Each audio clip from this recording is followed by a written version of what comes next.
The book of Deuteronomy, the Bible says you shall not plow with an ox and an ass at the same time. Number one is that they are of different kind. Number two is that their movement is different.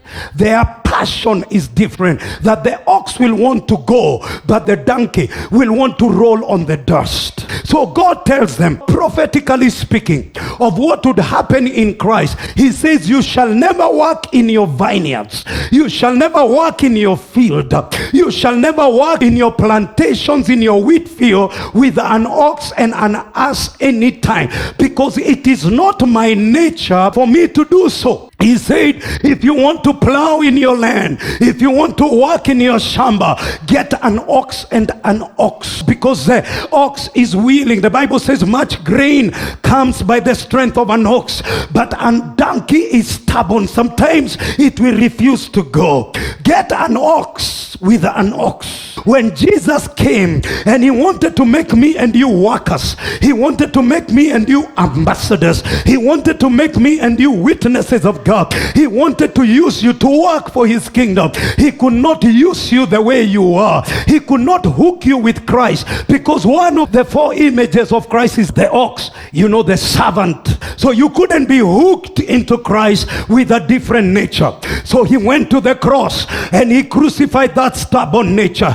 Yeah, he crucified you on the cross, and you are converted into a new being. You are converted into a new creation. Right now, you can be able to walk in harmony. You can walk in sync with Christ. Now as we walk, and Christ is walking with me, is an ox and an ox. I am agreeing with Christ. I am walking at the same pace. I am carrying the same burden. He said, take my yoke. Share with me my yoke. Put upon yourself my yoke, for my yoke is easy. He said, pray that there will be laborers in my vineyard. But when the laborers come, the laborers have to be of the same kind. So he had to convert you into the same kind as Christ. So when you are becoming a channel of the kingdom, you are not releasing things that are inconsistent with your nature.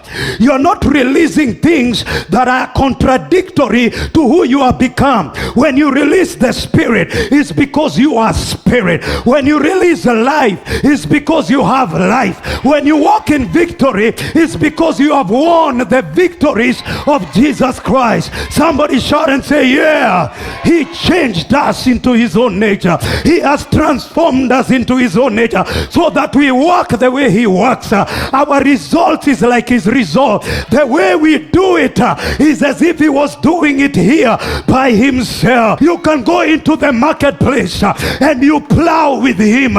You go into your business and you plow with him.